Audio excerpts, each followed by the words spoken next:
పిల్లలు మనం పేర్లు పరిచయం చేసుకుందామా?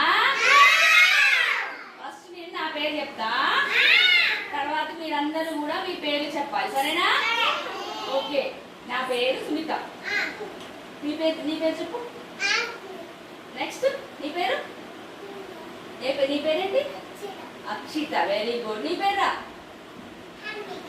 అన్విక. నీ పేరు? तुम्हारा नाम क्या?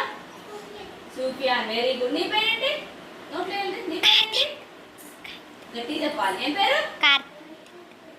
కార్తీక్. నీ పేరేంటి? నీ పేరు? నీ పేరేంటి? విక్రమ్. Very good. నీ పేరేంటి? నోట్ లేదు అమ్మా. చెప్పు. ఏం పేరు? నీ పేరు? త్రిగుణ.